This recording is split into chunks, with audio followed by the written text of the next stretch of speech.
Hello mga ka-atis kuyas, it's me again, Ate Rena's Vlog.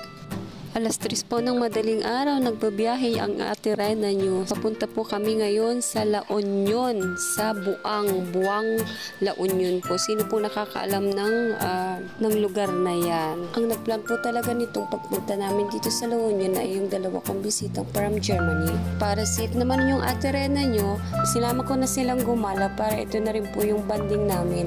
Kasama ko po yung mama ko, tsaka dalawa kong pinsan at dalawa kong pamangkin. Ayan, yung isa po yung laging kasama ni Mary France. Tapos para na rin may tagabantay sa Ate Rena nyo. Pero mababait naman po sila. Yung isa po na German ay talagang kilala ko na siya. Kaibigan ko na siya na gusto ako mapangasawa. Since 2017 pa po kami nagkakilala niya. Tapos may isa rin po siyang kaibigan na medyo may edad na gustong makapag-travel dito sa Pilipinas at kaya pa ng katawan niya. Tara po at samahan niyo po kami sa araw na ito.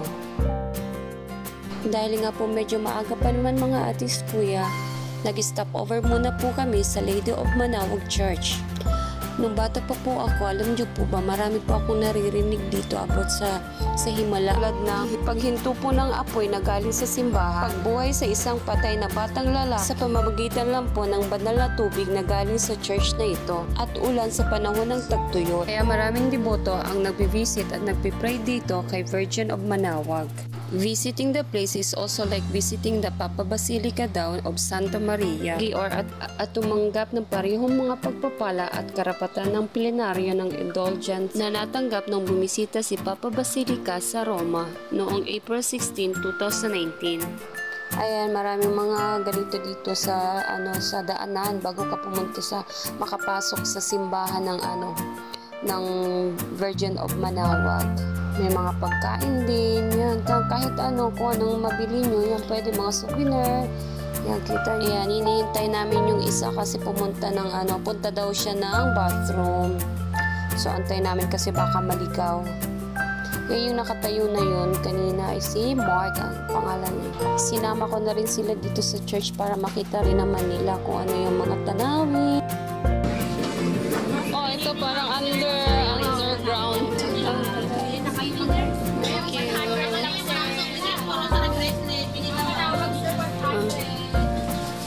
Manawag niyo po.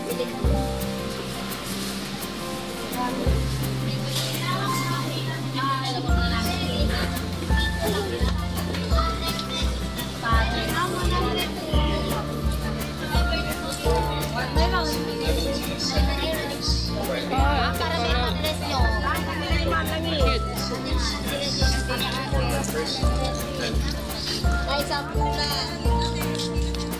Let us pray to the Lord. Heavenly Father, look us kindness and patience. In age, may we increase in maturity and become. Blessed are you, Lord God of all creation, for through your goodness. Please us. Let us pray, dear friends, that my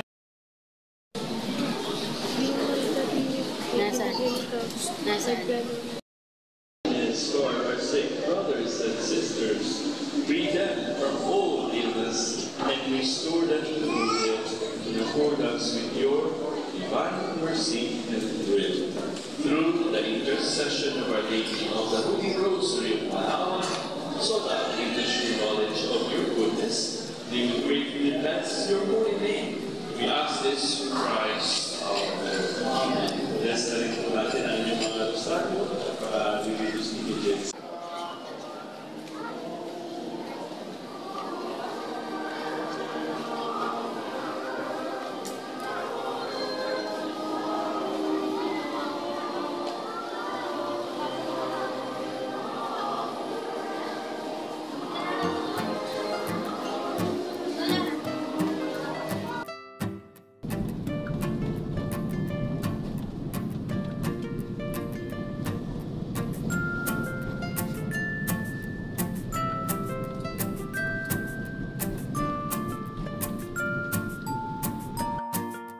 Namin. Nasaan po? May dalawa? May nag-overnight na dito, kuya? Oh. Maraming room to? 13. Oo.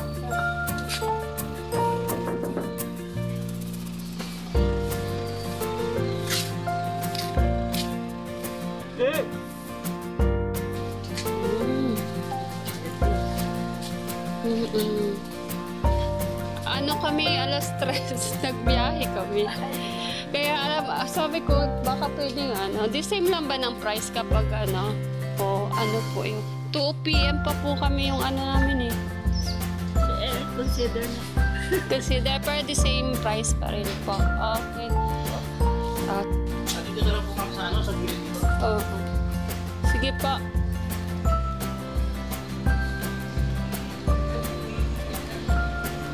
So, okay na. Napaaga yung punta namin dito. Pero nag-book kami dito ng 2 p.m. po. Pero sabi ni ate, ko-consider na lang daw na the same price. Ayun. So, pag Pilipino, mababait.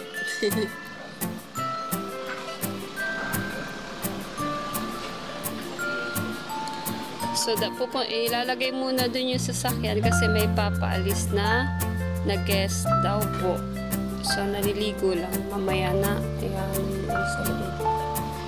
Dagat kasi, pero alis na rin. Okay, sige lang po. Okay lang po. Kasi 2 p.m. naman po kami. Kasi kinonsider na lang po ni ate na Apo. Thank you so much. Talagang kahapon po yung Kahapon po? Talaga?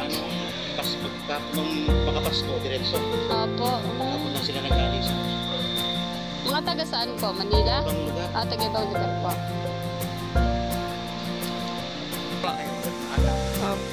Kasi sa hapon na, grabe traffic dyan. Ito, nung lumabas sila kahapon, dumating sila alas 8 na ng gabi, grabe Apo. yung traffic. Apo. Masyado ang traffic doon dyan sa highway.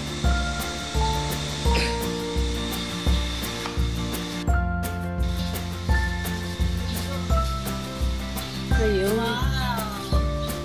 Ganda. Dito yung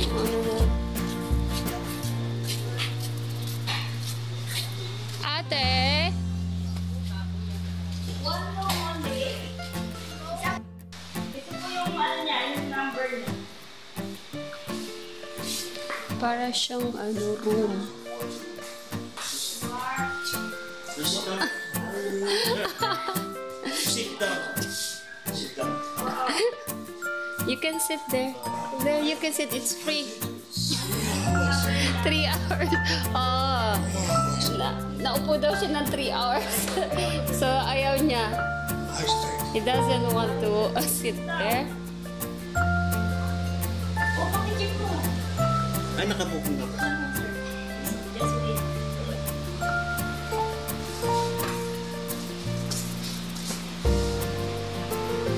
Daan baka sila. So, this one. Ito dalawahan. Tapos ito po yung Tapos apatan dito. Okay. pwede naman po mag-extra bed. Okay. Maglalak. Okay. Kayo kung gusto. Ngayon sila yung dalawa. Pwedeng doon na lang sa kabila. Oo, ayun sa papa yung dalawa ayaw nila magsama sa Tig-isa silang kwarto. Silang dalawa. Opo. Oo. Bali, Yung po kasi 3 room po yung binook namin. Tayo ng dalawa doon. Sa kabila. Tapos sa amin po ay yung pang family, yung 4 yung Ito yung apat? Siguro. Ang family mo. 4. Ito, may extra man daw. Pero This one, tas... dalawa lang? Dalawahan po yan. Pwede pong mag-extra bed. Kung gusto nyo. Kung gusto nyo. extra. Doon sa kabila na isahan, mayroon. Yung breakfast po. Cash lang po meron tayo. Chicas. Gcash, may Gcash ka ba? Tapos nakita mo na? Okay. Mark. MPRC. Saka Dieter.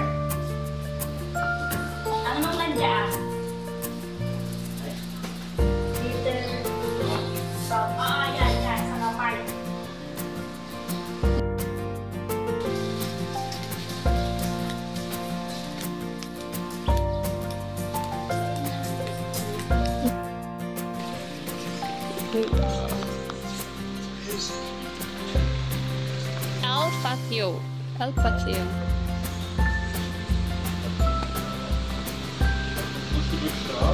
Okay.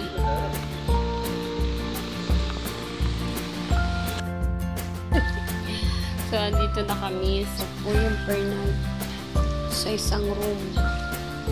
Tapos may banyo na siya. Tapos may 2,500 pala.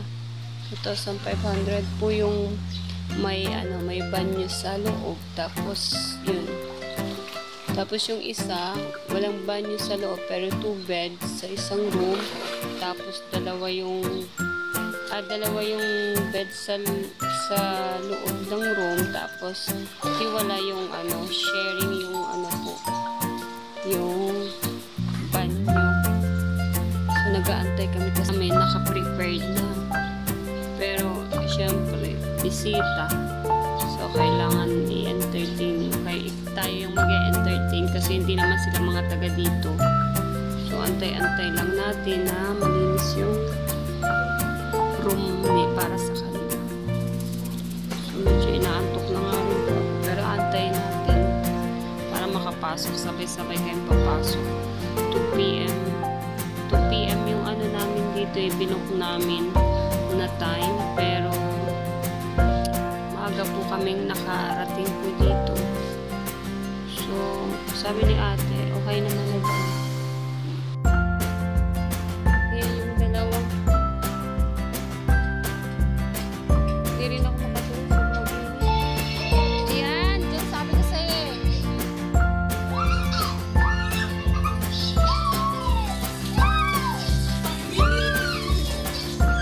Tayo na.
Sobra, mainit siya, pero maganda naman yung view niya dito.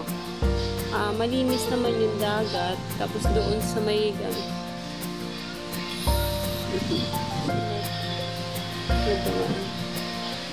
doon ang maraming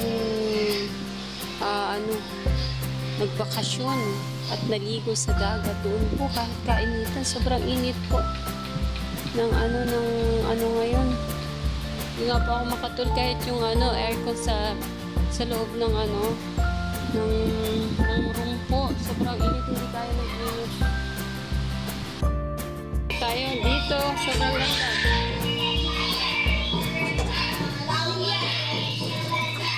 Tree house. Ang ganda. Ang ganda. Ah, bismillah! Ang ganda. Tapos dito kaya yan.